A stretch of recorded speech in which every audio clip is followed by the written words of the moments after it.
1000 दिन से उमर खालिद जेल में हैं। 1000 दिन हो गए, ना तो ट्रायल शुरू हुई न जमानत हुई। हमने तमाम बहसों में, कानून के फैसलों में यही पढ़ा और समझा, अदालतों की टिप्पणियों में देखा और जाना, जमानत अधिकार है और जेल अपवाद। 1000 दिन उमर खालिद के जेल में ही हो गए और आज आप सभी जो भी इस मौके पर यहाँ जमा हैं, जिन्होंने ट्विटर पर लिखा है और आप सबके सैकड़ों मोबाइल फोन के जरिए जो लाइव लोग देख रहे हैं, उन सब ने बहुत बड़ा काम किया है। पूरी कोशिश यही है कि उमर खालिद की लड़ाई भुला दी जाए, लेकिन आप सब ने आकर जता दिया कि लड़ाई भुलाई नहीं जा सकेगी।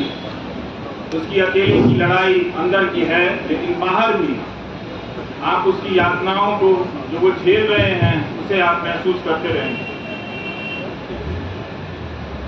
हमने पिछले 9 सालों के दौरान राज्य की हिंसा करने की क्षमता को बदलते हुए देखा है। अब राज्य अपनी पार्टी, गोदी मीडिया और आईटी सेल के जरिए आप पर मानसिक हिंसा करता है, आपको बदनाम करता है और इसकी शुरुआत अगर ठीक तरीके से देखी जाए, संगठित तरीके से देखी जाए तो उमर खालिद से होती है। जब वो अनजाने में उन टीवी चैनलों के स्टूडियो में चले गए इस उम्मीद में कि इन चैनलों के जरिए किसी की बात रखी जाती है, किसी का पक्ष रखा जाता है, मगर जब तक वो जाते तब तक चैनलों ने अपना रुख हमेशा हमेशा के लिए आने वाले 10-12 साल और न जाने और कितने साल के लिए बदल लिया। तो गोदी media, IT cell, political party के जरिए एक पीएचडी के छात्र को देशद्रोही के रूप में स्थापित कर दिया। समाज की नजर में उसे कमजोर कर दिया गया, जो पहले से ही कमजोर था। हमारी आपकी तरह पढ़ने लिखने वाला एक लड़का था जो नहीं जानता था कि उसके पीछे इतनी तैयारी से सिस्टम ने हमले के सामान जुटा लिए। दूसरा तरीका राज्य ने अपनी हिंसा का ये बदला,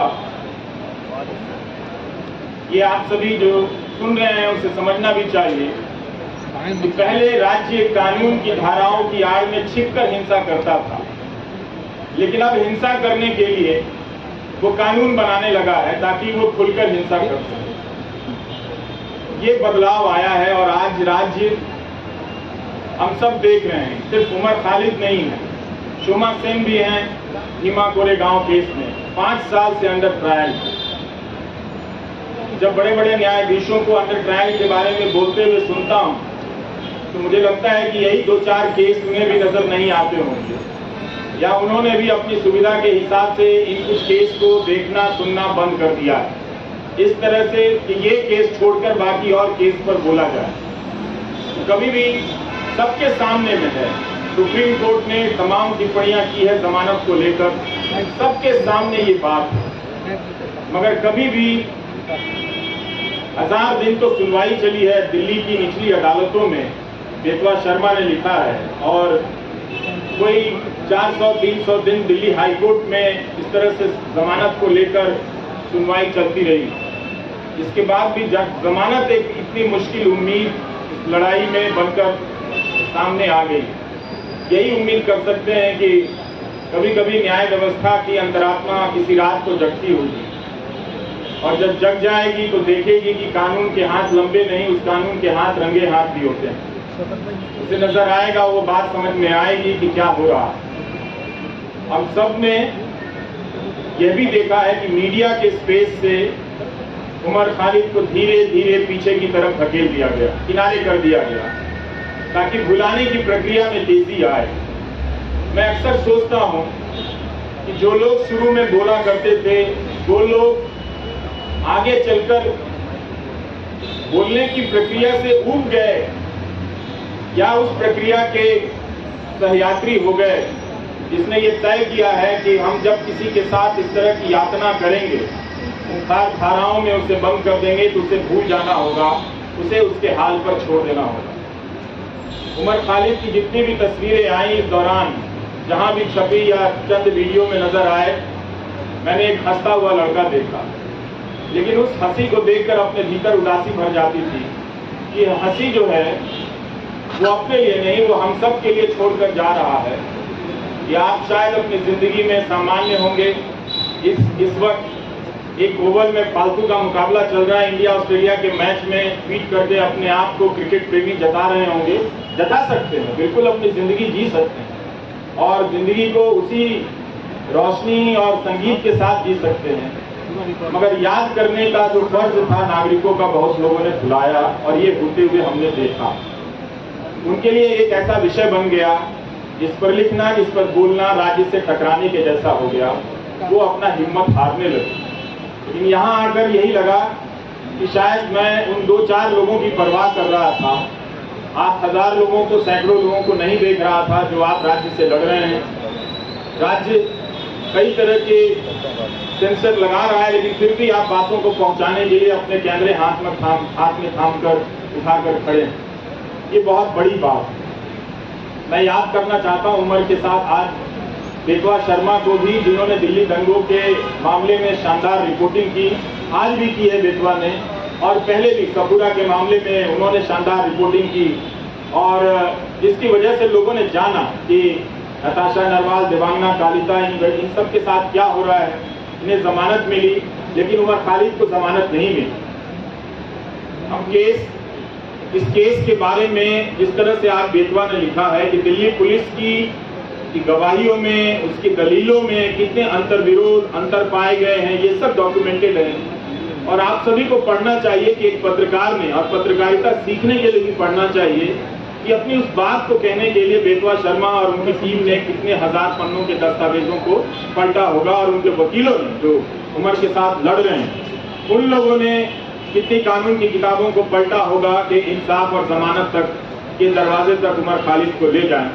मगर लगता है कि वो दरवाजा, उस दरवाजे तक पहुंचने का रास्ता बहुत लंबा कर दिया जा रहा है, या शायद उमर खालिद के लिए ही बहुत लंबा है, या शोमा सेन के लिए बहुत लंबा है, स्टेन स्वामी के लिए तो दरवाजा कभी उस दरवाजे तक पहुंच ही नहीं पाए, इस दुनिया से चले गए। और भीमा कोरेगांव केस में क्या हो रहा है ये सब हम सब देख रहे हैं। नेहा मसीह ने कितनी बार इन सब चीजों को याद करने की जरूरत है। वॉशिंगटन पोस्ट के जरिए रिपोर्ट की कि भीमा कोरेगांव केस में लोगों के कंप्यूटर में फर्जी फाइलें डाल दी गई, जिससे उन्हें प्रधानमंत्री की हत्या की कथित साजिश के आरोप में आरोपी बनाया जा सके, और लोग इन धाराओं में, इस मामले में कई महीनों से जेल में हैं। इसलिए उमर को याद करना, उमर के साथ साथ इन तमाम मामलों में बंद कर दिए गए लोगों को याद करना भी है। और ये अच्छी बात है कि रोना विल्सन को कोई याद नहीं कर पाता है, शोमा सेन को कोई याद नहीं कर पाता है। वो कुछ बंदिशें लगी हैं, याद करने वालों ने अपने लिए कुछ कायदा चुन लिया है कि हम इन्हें याद करेंगे, इन्हें याद करने में ज्यादा सुरक्षा है, इन्हें याद करने में ज्यादा खतरा है। तो वो अपनी सुविधा के हिसाब से किसी को याद करते हैं, किसी को याद नहीं करते। तो उसमें उमर खालिद की जगह अब भी ऐसी बनी हुई है, आप लोगों ने बना कर रखा है कि आप लोग उसे याद करेंगे, और जब भी उसे याद करेंगे उसके चेहरे के साथ साथ इन सभी चेहरों का चेहरा सामने आएगा। और आपके पिता एसटीआर इलियासी जी, जब हम अपनी रिपोर्टिंग की दुनिया में कदम रख रहे थे, तो आपके पास न जाने कितनी मर्तबा हम लोग अपने कैमरे को लेकर गए हैं, और एक जिम्मेदार नागरिक के तौर पर आपके बयान लेने के लिए मैंने आपकी चौखट पर तमाम बड़े मीडिया को देखा है, जो अब शायद आपसे दूरी बनाता होगा, किसी एहतियात की चिंता में या किसी सरकार की चिंता में, वो जो भी है। लेकिन प्रेस क्लब की ये सभा आश्वस्त करती है कि राज्य के पास ताकत तो बहुत है, लेकिन आप लोगों के पास इरादे भी कुछ कम नहीं है। आप लोग याद कर रहे हैं उसे, इस 1000 दिन को आपने यूं खाली जाने नहीं दिया, याद करके बता दिया कि नाइंसाफियां जहां जहां दर्ज है हम उन्हें पहचानते रहेंगे, उनके बारे में हम लौटते रहेंगे और लोगों को बताते रहेंगे। हम और आप यही काम कर सकते हैं, इस उम्मीद में कि कभी न कभी किसी का ईमान जागेगा, और ईमान जागता है और लोग उन फैसलों को पलट कर देखेंगे, उन गवाहियों को देखेंगे। दिल्ली पुलिस में भी बहुत सारे अच्छे लोग हैं, वो लोग समझेंगे कि उनके हाथ से किस तरह की नाइंसाफी हो रही है। उनकी रातों की नींद भी खराब होगी किसी वक्त में, जब वो खुद किसी नाइंसाफी के दौर से गुजर रहे होंगे तो अपने द्वारा की गई नाइंसाफियों को याद तो करेंगे ही। हम सब याद करते हैं, वो भी इंसान है, वो भी याद करेंगे। लेकिन उमर खालिद के लिए लगता है कि सब कुछ एक कठोर दरवाजा बना दिया गया है, लकड़ी का ऐसा दरवाजा जहां इंसान नहीं खड़ा है, लकड़ी का कुछ लकड़ी की मूर्तियां ही बनी हुई हैं, वही फैसले ले रही हैं, उनका शायद दिल नहीं धड़कता। हम कोशिश करते रहेंगे कि उमर खालिद के साथ जो मामला है उसको उठाते रहें, आप लोग बोलते रहें। बोलने के लिए बहुत जरूरी है कि इस केस के डिटेल में जाएं, जिस तरह से बेतवा शर्मा ने आज रिपोर्टिंग की है। इतनी बड़ी मीडिया की फौज है इस दिल्ली शहर में, पूरे देश की मीडिया को खत्म कर दिया गया कि दिल्ली में मीडिया है, क्योंकि नेशनल मीडिया है, वो राज्यों और जिलों की परवाह करता है। लेकिन अंत में ये नेशनल मीडिया भी खत्म हो गया और आज आपके बीच उसकी मौजूदगी नजर नहीं आती। कोई हाथ उठाकर नहीं कह सकता कि हाँ वो यहाँ पर खड़ा है, उसके चैनल पर उसका लाइव प्रसारण हो रहा है। अगर कोई ऐसा है तो उसके लिए ताली बजा दीजिएगा, नहीं तो आप सब अपनी निष्ठा और अपने कर्तव्य निष्ठा के प्रति पूरी ताली बजा दीजिए। आपके लिए तो कोई आएगा नहीं। इस धूप में आप लोगों ने इतनी मेहनत की है, बहुत बहुत शुक्रिया कि हम सब ने आज उमर खालिद को याद किया है। ट्विटर पर जिन लोगों ने लिखा है जो यहाँ नहीं आए हैं, उनकी सॉलिडारिटी को भी स्वीकार करना चाहिए, उसे भी मंजूर करना चाहिए, उसे भी एक तरह से उसकी पहचान होनी चाहिए। कैसे तमाम अनजान लोगों के जरिए भी ये बात दुनिया तक फैलती है कि एक नौजवान लड़के को जिसकी पीएचडी, चार्जशीट से पहले अदालतें उसकी पीएचडी पढ़ लें तो उसके बारे में नजरिया बदल सकता है। लोग देख सकते हैं कि वो एक छात्र के रूप में कैसा रहा होगा। उमर खालिद की दोस्त आकांक्षा अपेक्षा प्रियदर्शनी का मैं एक नोट पढ़ रहा था कि जब वो मिलने गई और उमर खालिद ने बताया कि कोविड के दौरान सुप्रीम कोर्ट के आदेश से कई लोगों को जेल से बाहर जाने की इजाजत दी गई और जब वो लौट कर आए तो उन्होंने पूछा कि आप अभी तक यहीं। मतलब उस महामारी में भी किसी को ये याद रहा कि एक कोई उमर खालिद है जिसे बाहर नहीं भेजना है। उस महामारी में भी उसकी पहचान याद रखी गई, उसकी निशानदेही को याद रखा गया।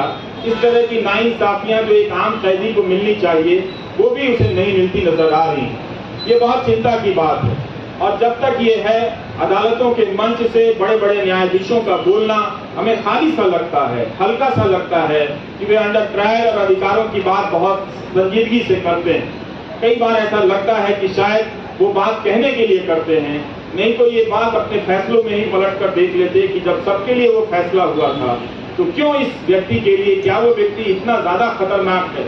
मीडिया अगर धारणा बना दे, गोदी मीडिया का एक है, रोज दंगाई मानसिकता फैलाता है, उसके खिलाफ कोई कार्रवाई नहीं है और उस तरह के एंकरों से किसी को देशद्रोही बना दिया जाता है, उस पर राज्य व्यवस्था और न्याय व्यवस्था उसे लेकर इतना क्रूर हो जाती है, कोई दया भी नहीं दिखाती है, उसका प्रदर्शन नहीं करती। हमारे तमाम न्यूज चैनलों के एंकरों ने बुलंदशहर के मामले में क्या हाल किया आप सभी ने देखा। वो कल्पना कर लेते हैं कि मूर्तियां जिन्होंने खंडित की वो किस समुदाय के हों, वो रिपोर्टिंग अब नहीं करते। इसी तरह